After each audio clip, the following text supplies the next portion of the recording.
Olá pessoal, eu sou o Rodrigo Andrade, advogado, consultor patrimonial. Eu sou Fabiano Zica, advogado, professor e mestre em Direito Empresarial.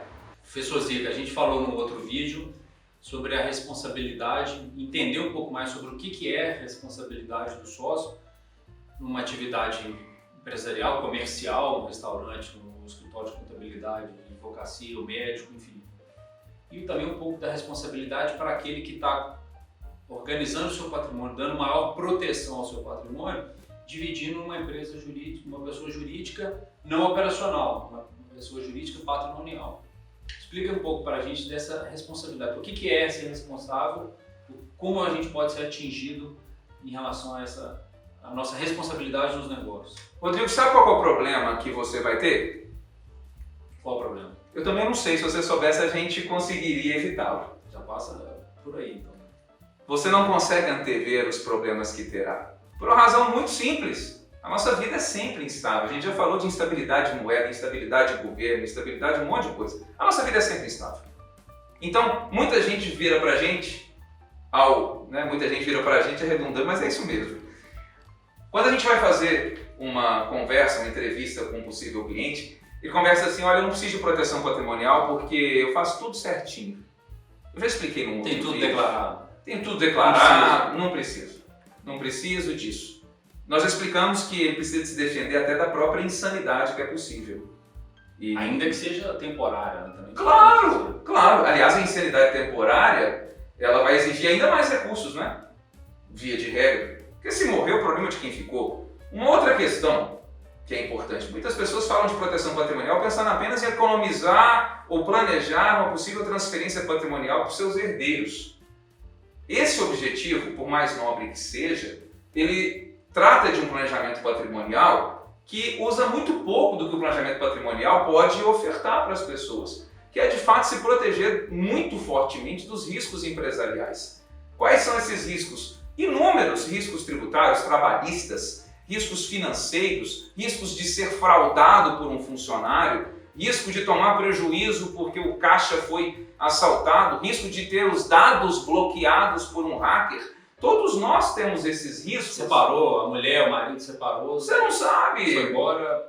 Um filho que eventualmente começa a brigar por herança enquanto está vivo, você, por mais que conheça seus filhos, você não vai conhecer com quem eles vão se casar. Exatamente. O filho casou com outra pessoa, o patrimônio está misturando já com o da outra E aí pessoa. fica aí o seu patrimônio está no nome do seu filho, a ideia é a gente organizar isso para dar segurança e perenidade para que a gente possa fazê-lo. E no vídeo anterior eu falei que esse está um caso de um ex-ministro do STF.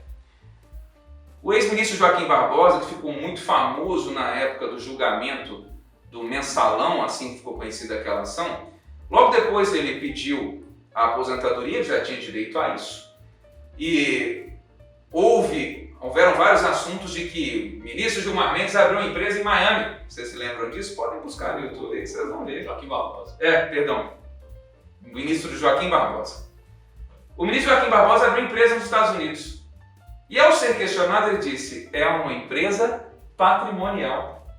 Eu comprei um imóvel nos Estados Unidos e a maneira mais inteligente de o fazer é abrindo uma empresa.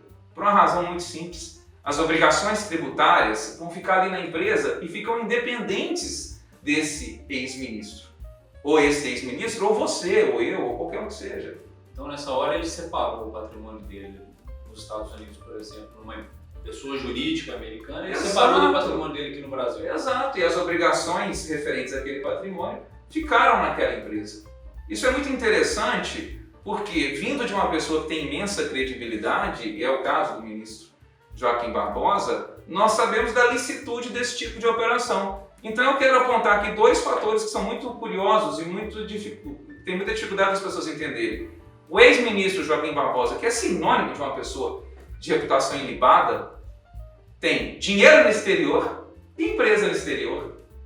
Ou seja, isso não é ilegal. Agora, não é porque ele é ministro, ex-ministro do STF.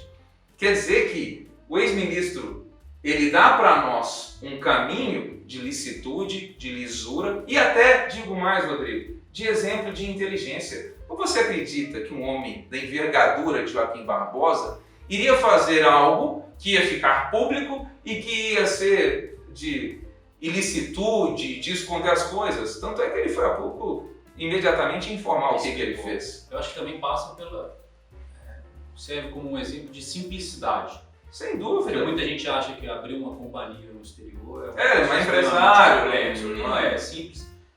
A gente lida com isso diariamente, faz bastante isso. A ideia não é de trabalhar com licitude, é de planejamento. Óbvio que a gente nem pensa em trabalhar com ilicitude, porque não é esse o objetivo, isso não deve ser feito. E o ministro serve apenas de exemplo do que é ser responsável pessoalmente, o que é uma organização patrimonial, o que é uma sucessão patrimonial. Enfim, eu penso que esse exemplo deve ser dado porque ele é um exemplo claro de que isso é possível. não é porque ele é ministro. Então, Ou foi ministro. Então, separar o patrimônio é um sinônimo de proteção para esse patrimônio, de Sem organização, dúvida, de proteção sem dúvida. e ainda uma redução a exposição a risco. E muitas vezes responsabilidade. Redução de carga tributária de forma lícita no que diz respeito a planejamento, de proteção. Nada impede, e há indícios de que isso vai ser possível, e na verdade sempre é, que você tenha empresas em outros países e que você tenha, em muitos outros países é muito mais fácil de abrir empresas do que aqui no Brasil e o sistema tributário é muito menos complexo do que o nosso ainda é. Então há incentivos reais para que os investidores se protejam e se organizem como investidores enquanto pessoas jurídicas. Eu sou titular de uma pessoa jurídica, tecnicamente é isso, ela não é minha. Eu sou titular de uma pessoa jurídica, eu tenho direitos de uma pessoa jurídica que corre os riscos, de eventuais perdas ou não dos investimentos, porque os riscos da atividade empresarial estão sempre lá na ponta. Os riscos da atividade empresarial são da Petrobras, são da XP. O meu risco enquanto investidor é apenas ganhar ou perder. Esse é um grande ponto. Eu quero ganhar, você me ajuda? Bora. Bom, professor Zico, então obrigado.